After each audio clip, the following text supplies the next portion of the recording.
welcome. Like I said, I'm Katerina. I'm one of the new events secretaries for the Association for the Study of Death in Society, and yeah, I'm glad to see you all show up for one of our online, a further session of our online event series. Today we have Aspen Hall speaking for us, a research assistant at the Towson University. They'll be speaking about historic manipulations of American death and dying. I've put up the blurb, I guess, as a reminder for everybody.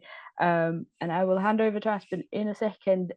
Just a very brief note of housekeeping, as I think with a lot of these events, we've got Aspen speaking for about, I think, 40-ish minutes or so, and then we'll make sure to leave some time for questions and discussion, which is, obviously the second exciting part of these things, for the general knowledge exchange, etc. So if you think of any questions during the talk, feel free to just pop them in the chat so I can read them out later, or you can, of course, unmute yourself and ask your own questions after our talk. Yeah, I think I'll leave it at that and just hand over to you, Aspen. So I'll stop sharing and you can get going in your own time. Hey, thank you so much. Okay.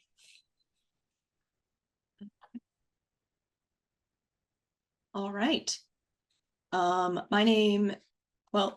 Welcome to the talk about the historic manipulations of American death and dying. I'm going to start off with, again, some just brief introductions here.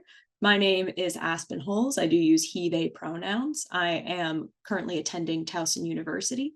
And while my current range of study is actually within the history of cadaver acquisitions within the United States, it cannot be talked about without recognizing this concept of American death erasure or death avoidance, that while it has been talked about frequently in many areas of study, I'm just going to briefly define here as this particularly American phenomenon of getting this, I hope that this portion lands, but this ick factor around the dead or the process of death and dying, this fear of interacting with somebody who is deceased or thinking about it.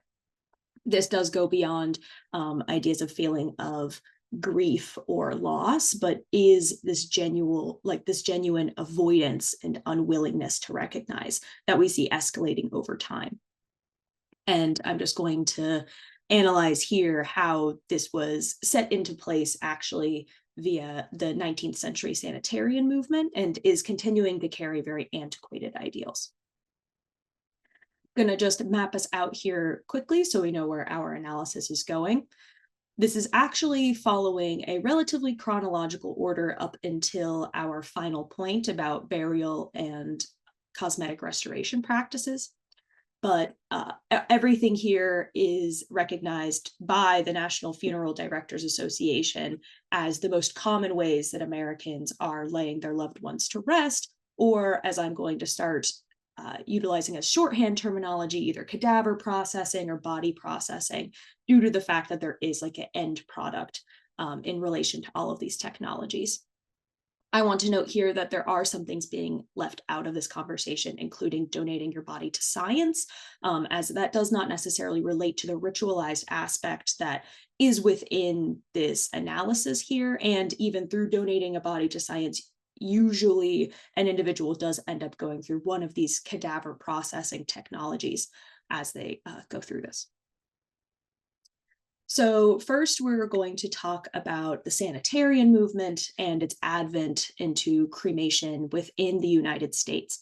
So cremation, as of right now, is legal in all 50 states. It is an incredibly popular method for cadaver processing, and it actually does begin with at the same time as the sanitarian language and utilizes the sanitarian language that is so prevalent in American spaces today. So in the United States, in the early 19th century, there are already rumblings of concerns about overpopulation of cemeteries. So the 1820s and 1830s, we get our first rural cemeteries that aren't actually rural. If you want to learn more about that, let me know, and I'd be happy to give some book recommendations. But those are already beginning in Connecticut and Massachusetts and New York, where there are these large population centers.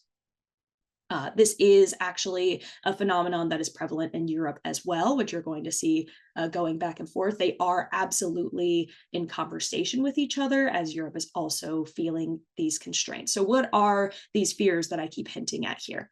So this is actually talking about this understanding that the body, once when it is laid to rest in the earth as it is buried during that time, is releasing something that they are noting as miasma. So to help contextualize this here, germ theory is prevalent.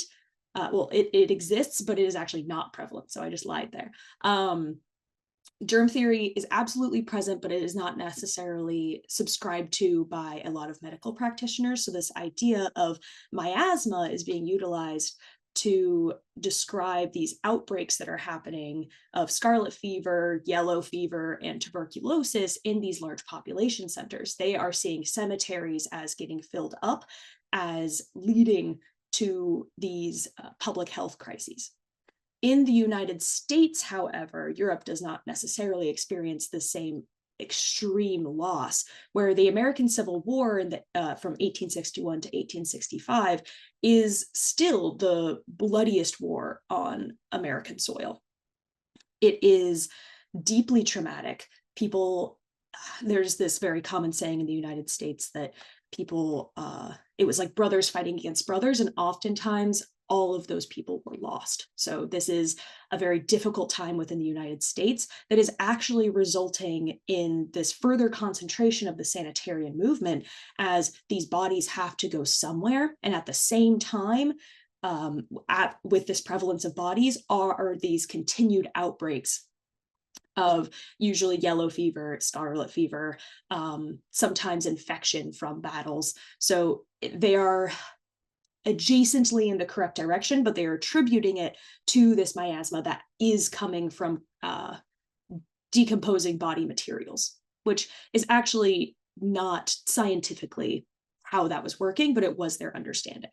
The results continued in two forms. So there was a continuation of the rural cemetery movement that actually becomes very prevalent and popular after the Civil War, as they need more and more space to get these bodies out of public centers to prevent more public health crises. Or there are technological innovations. So the one that comes out of this immediate movement is what they deem scientific cremation. So scientific cremation in this moment is deemed separate from a funeral pyre, as the body goes into a furnace that we're going to take a look at next. There is no direct contact of the body with flame. And what is resulting is a product that can then be safely handled and utilized as mourners see fit. So this eventually does culminate in America's first crematorium and America's first scientific cremation in 1876. So a little after the end of the Civil War. So when these population centers are still grappling with this just amount of bodies that have been culminated in this very bloody time in US history. The individual cremated, he donated his body to science. He was a very avid cremationist. His name is Baron Joseph Henry Louis Charles de Palm, who I will be calling Baron de Palm for short. He ends up donating his body to Francis Lemoyne and the cremationist movement in Pennsylvania, where we see in actually Washington, Pennsylvania, where the first crematorium opens. So here what I have is actually images from Washington, Pennsylvania, of the crematorium, of the furnace that Baron de Palm was placed into. So the actual chamber is still the one from 1876. However, the outside has obviously been redone. And this this object here that they call a funeral cremation basket that the body would go into as it enters the furnace. This initial cremation moment was national news. This was getting headlines. This was attended by journalists, doctors, professors, and including those who were actually protesting this act of cremation. However, we're going to discuss later that this does end up falling out. This was big news. People were very excited about this, and the end product was something that they were promised could be the solution to this public health crisis the United States was facing at the time. Baron de Palm was placed in this furnace as that's the language that they're utilizing at the time. So he's placed in this furnace at 2,300 degrees Fahrenheit, or about 1,260 degrees Celsius, for about 2.5 hours, where onlookers are staring into this furnace and wanting to see this process of the cadaver being turned safe. This is reported on by the Scientific American, by the New York Times, and is frequently mentioned in publications of the time as it results to public health and medicine.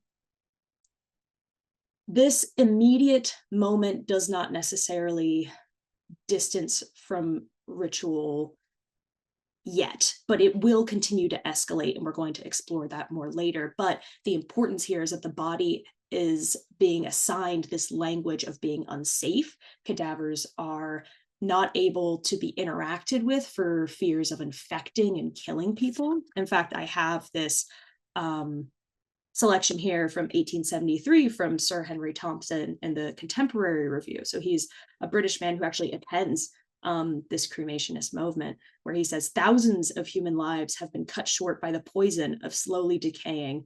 The graveyard pollution of air and water alone has probably found a victim in some social circle known to more than one who may chance to read this paper. And this is him actually arguing for cremation. And he, again, was here for the cremation in the United States. And he sees this as a solution to this public health crisis.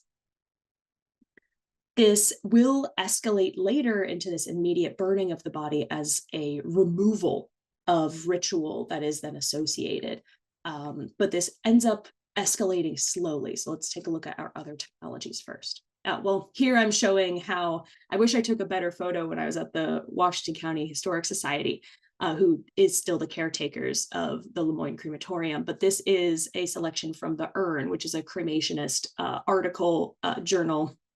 cremationist journal that is taking a look at periods over time, and it just explodes later into this 19th century space, and it will continue to increase exponentially and is now second in the American space only to burial in terms of body processing, utilized body processing technology.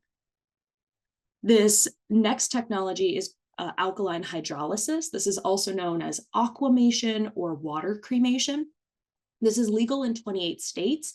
However, people are shipping bodies to be processed via alkaline hydrolysis. So even though it is, the centers are only legal in those states, people are able to send bodies to these centers to be processed in this way. This is actually initially invented in England in 1888 by farmer Amos Herbert Hansen. This is within the Sanitarian lifetime, and his concern is actually around animal remains as a farmer and wanting to be able to create fertilizer that is safe to be touched, because this idea that bodies are genuinely dangerous did not stop at the human remain level. This was not utilized in the United States for human cadavers until 2005, where BioResponse Solutions, who had been already utilizing this technology for animal cadavers, then partners with the Mayo Clinic as a form of disposal of bodies donated to science. So they see this issue of they have these bodies, they want to process them and lay them to rest. What they do is they put them in a large container of water with a strong alkali. So this is usually potassium hydroxide, but that will change between companies usually slightly. Once when the container is heated, the body is kept in there for a couple of hours. Again, this will vary depending on company.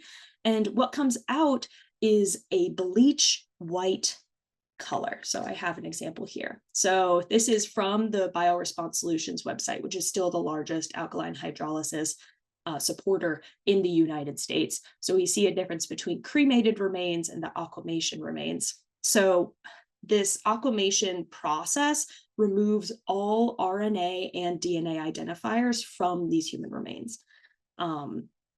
It looks sterile and technically could not necessarily be identified as human remains once you go through this process.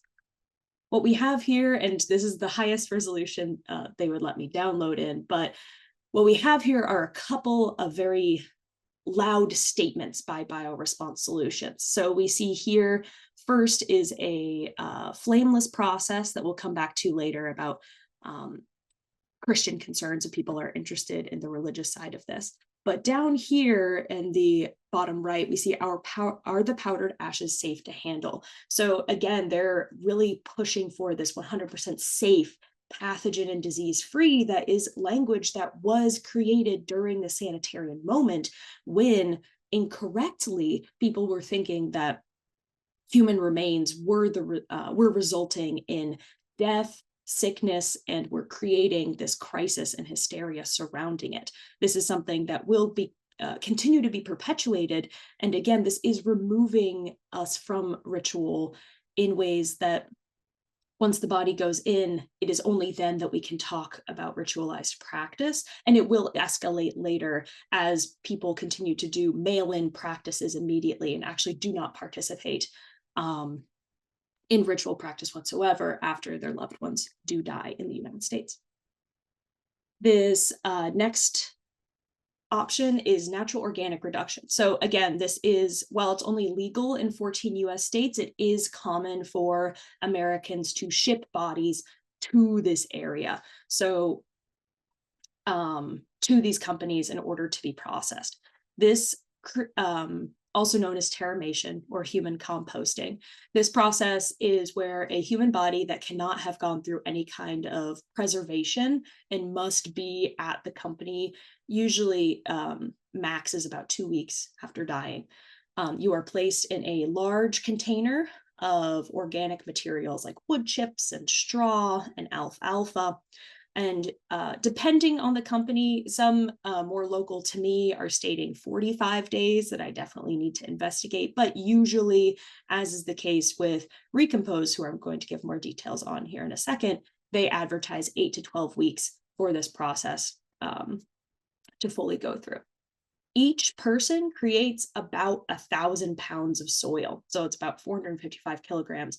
And it is nutrient dense. So they're advertising this as something that plants could be grown in. It's supposed to be this very green, cyclical experience, but most families actually do not pick up any of these remains at all. So Recompose gets natural organic reduction, gets patented in the United States in 2013 by Katrina Spade, who is the creator of Recompose, which opens in 2020. There have since been other companies that have opened since then, but it is very new to the United States sphere. But already it is coming with these ideas of erasure of ritual, particularly in the idea of having to ship these bodies to these companies so quickly and then having no interest in picking up these remains at all. So based off of research that I have done, only about 50% of families pick up any remains whatsoever. And those who do are only picking up about 4 cups of the 1,000 pounds or 455 kilograms of soil. So already we are losing this like connection to the body as personhood and really leaning into the cadaver needing to be a product. And again, we have this theme of this product having to be safe to handle. So almost immediately on their FAQ page for Recompose, and I did look at Earth Funeral and Return to Life, it is also similarly very high on the level there, where there are these very deep-seated concerns about the safety of handling this product. So it's immediate. They're saying there's no harmful pathogens. We're making sure that we're staying within these guidelines. And again, it's these safety concerns that are already hearkening back to this language of the sanitarian movement that, again, is not based in science. It is not based in scientific practice. We we will continue to see this escalate, especially as families begin to distance themselves from even picking up remains whatsoever. But this idea that the body must be transformed is still continuously prevalent, even in something like traditional burial with cosmetic restoration. So this is where I break out of my chronological format somewhat here, and we are actually going back. But I just want to demonstrate that even America's most common and traditional form of body processing technology has been manipulated by the sanitarian language and sanitarian needs.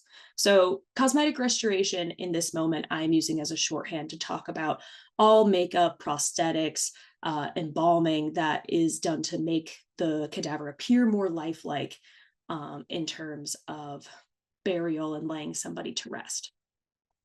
This begins getting its prevalence also during the American Civil War. So again, we're coming back to this moment where the dead cannot look like they are dead from this specific time period.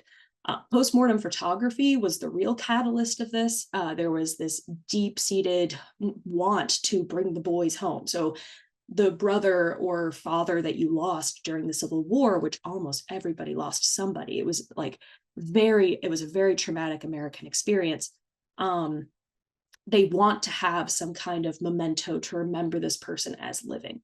So postmortem photography of the 19th century is the catalyst that ends up meeting with the sanitarian movement to where now almost every single American participating in traditional burial will also participate in cosmetic restoration.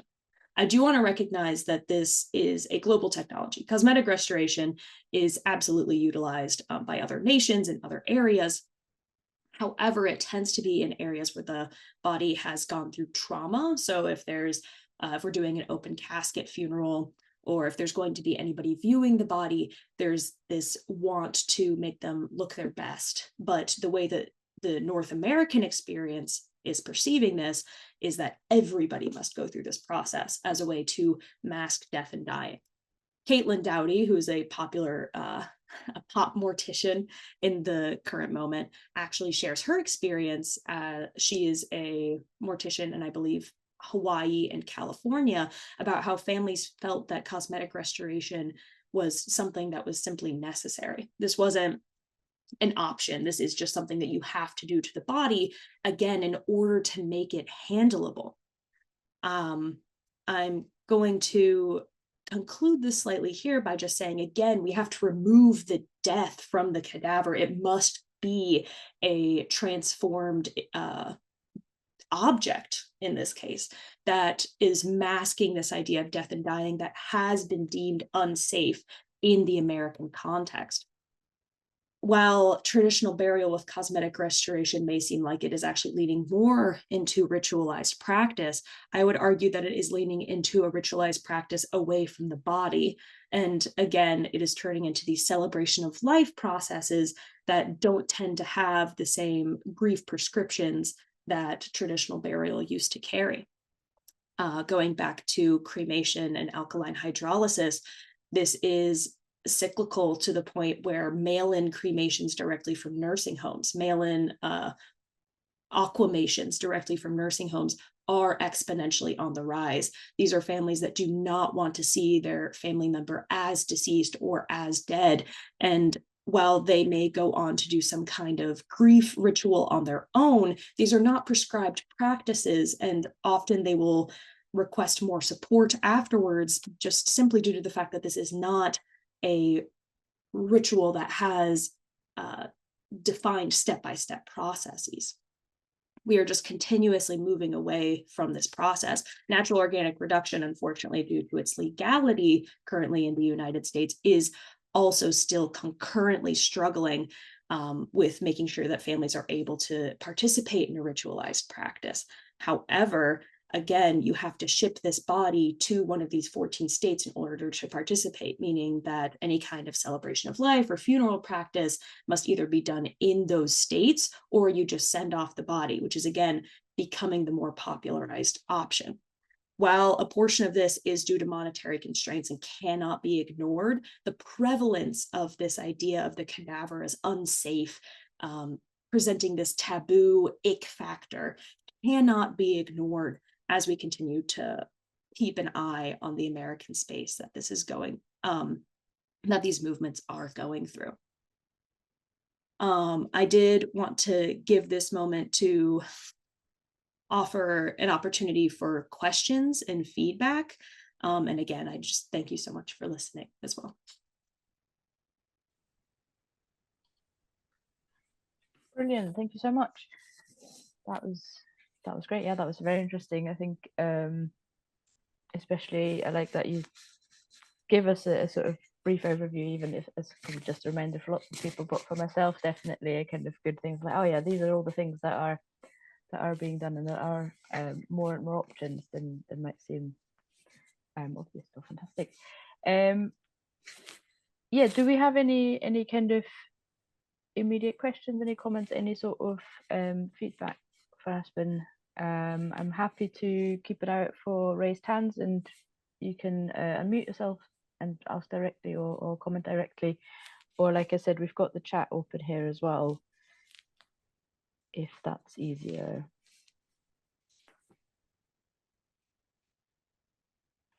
If people are still in the process of thinking through questions, I would be more than happy to give more historic insight into America's first cremation, because actually, aside from this argument, it is a fascinating turning point in United States history. Here, let me go back here. So I want to point out here that I did note very briefly the 2300 degree Fahrenheit furnace that this body was placed into. This this basket that I have next to the furnace that has since been renovated actually is the second one, because the one with Baron de Palm did unfortunately melt during this extended process of cremation. Yes, it was a very chaotic first experiment, but it was incredibly popular as people started leaning more and more into cremation spaces. Let's see, I want to keep an eye on not ignoring any chats here. Yeah, I imagine it's a learning curve. I mean, it definitely was, especially due to this, and I'll take the opportunity to talk about the Christian side of this, where there was a deep-seated Protestant Christian concern. Catholics did not even want to think about this practice as an option whatsoever, and I don't believe cremation was condoned by the Catholic Church until the early 90s. Feel free to fact check me on that.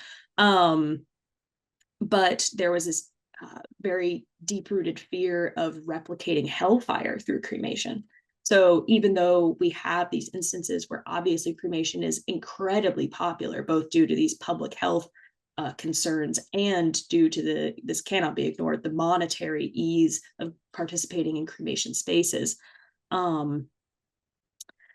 these protesters were deeply upset that they truly believed that Lemoyne and all of these other cremationists were essentially fast-tracking people to go to hell against their wishes. So there's so many, I mean, the protesters were there, and they also had their own journals, and they had meetings about concerns about cremationists as well that really escalated, and they did not calm for a long time. I spent about a summer working with the Lutheran Seminary in Gettysburg, which is the first Lutheran seminary in the United States and is actually adjacent to this Washington, Pennsylvania space. They were absolutely aware of this cremation, and I know this because they have all of these think pieces, articles, and everything else saying how this is evil and this is sending people to hell. And then we have people who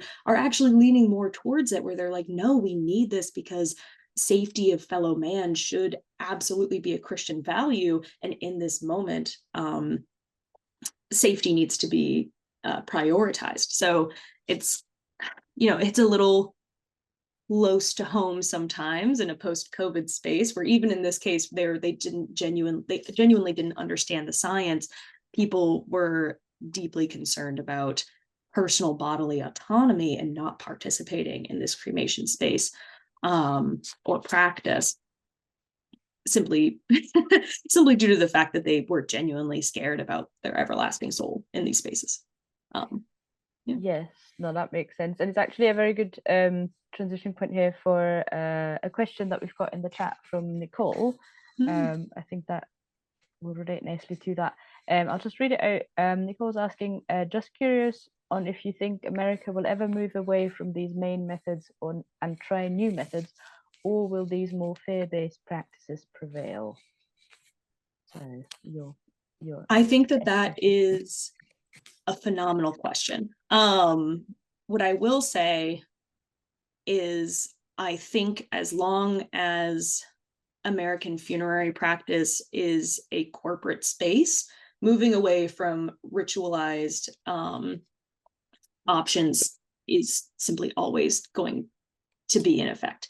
I think there is a interest in other technologies. I'm sure we've all seen maybe I'm assuming too much colloquial understanding of death and dying technology, but there was for a time a very popularized interest in like the human seed pods. We're seeing this move towards environmentalism and trying to give back to the earth, which I can go into greenwashing of these technologies a little bit, but I did just want to recognize also even that practice, which cannot be done as of right now, that it's not a technology that is viable, is still corporately pushed. It is moving away from ritualized practice. What they want is for you to give a body to a company for them to take care of it, which is, again, this American experience that comes from the Civil War times. So we have the American funerary industry genuinely was not booming until post the American Civil War. It is only after the moment where people cannot go and get their families back home that they then rely on these companies. So until individuals have an interest in ritualized interaction with the human body again, I think it will continue to follow this trend of body erasure for a really long time. Nicole, would you like to follow up on that at all? If so, please feel free to unmute yourself and chime in, or just post in the chat again.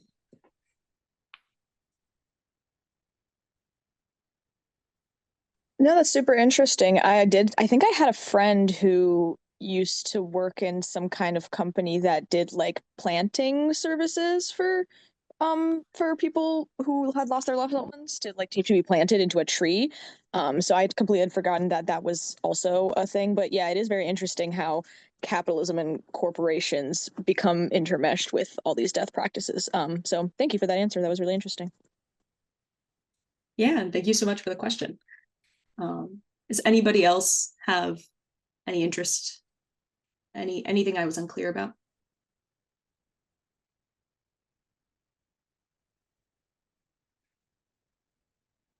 I think you did a really good job of covering the everything, and I found it really interesting. So thank you for putting that together. Thank you. Appreciate that. Yeah, I think I was just going to say, because obviously the connection that you're drawing there to an extent is sort of the fear of the body and leading to some of these practices. And I guess, yeah, I find it quite surprising what you said about, for example, with the composting, that lots of people don't actually bother to pick up. I mean, I feel like it's maybe fair to say, okay, 450 kilos of soil is quite a lot, but that you wouldn't really get any of that necessarily. So it's, yeah, it's interesting to then think about, does that still, relate to some sort of fear? Because I would have thought that, especially with these kinds of ideas of planting, of, you know, the tree can grow from the deceased or something like that. Maybe you could people could move towards a sort of delayed ritual at some point, and that would work well with the soil as well, for example. But so it's interesting to hear that that's maybe not actually what's happening so much just yet after all. Because I guess the processes themselves are quite I don't know, mechanic and sort of scientific, and especially the what was it, the hydrolysis tank isn't necessarily a ceremonial procedure so much, I suppose, but then I guess the remnants in a way could be transformed into some sort of ritual after the fact, perhaps. Yeah, I appreciate that. And if you don't mind, I'd like to jump into the way that American companies are greenwashing these practices. So greenwashing in this particular context is when a company is promoting something as being very environmentally friendly, when in reality, that's not necessarily the case. Post-cremation, there is this, in the more contemporary space, there is this panic about cremation, about the gases it lets out. It does take a lot of energy to cremate somebody, but I did just want to add that it also does take a lot of energy to terramate or to human compost an individual as well. And when you are dumping this amount of soil into what they're calling a memorial garden, where only 50% of families are picking up anything, and the visitation is so low, it's like, okay, what does this space actually look like? And is this actually good for the environment in a way that is reflective of their message? If you do take a look at their promotional materials, you will walk away feeling probably very good about shipping a loved one off, and then maybe you don't visit, maybe you leave them in the garden, even if that's a space that you will never go to. But it's not necessarily the environmental solution once when you look into it past that surface level advertising. I think it is a great opportunity for laying a loved one to rest, but I think it just needs more time before it's able to actually become environmentally friendly in the way that they are trying to promote it being. Interesting. Yes, I think like different kind of motivations and such coming into play as well. Just to let you know as well, I don't know if you can see the chat, but we've had Elizabeth saying thank you very much for this presentation. That was very clear and fascinating, and Miles as well saying thank you. They enjoyed your talk. Interesting topic, great research and clear points. We've got Nicole and Andrew still here, and also Miles, Hannah, and Abby. Anything else people would like to ask about, people would like to know or discuss? Any more talking points?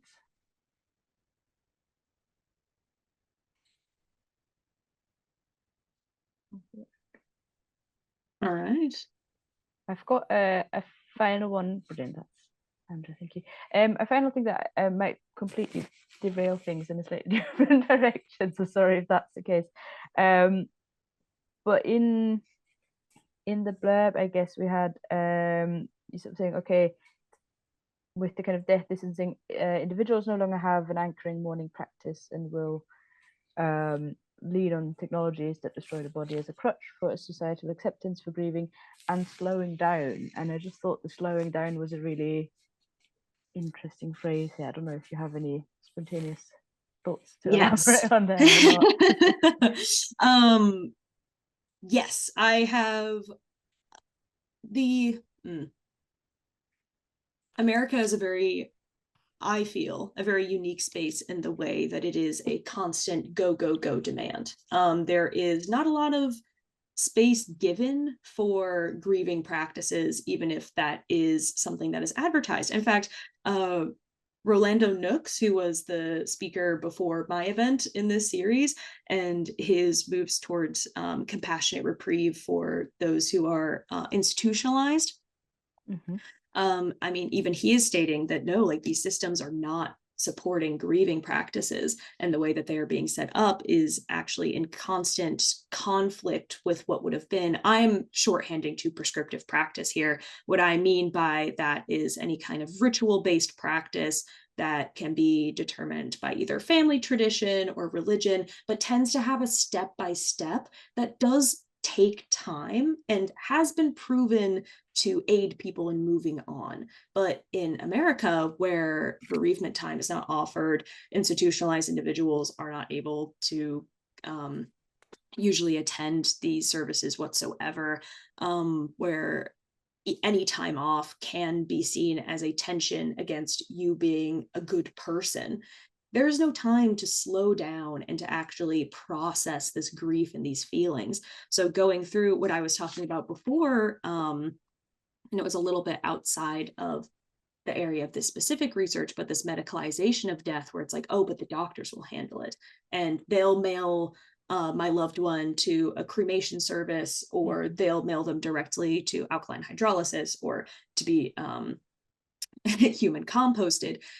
That is a shorthand in order to try to keep up the same speed that is demanded in the American space, that is not good for us, I would argue, but it is being utilized to prevent that, just sitting down and slowing down and going through these practices, just because this is easier and tends to work better with American corporate spaces and work-life balance.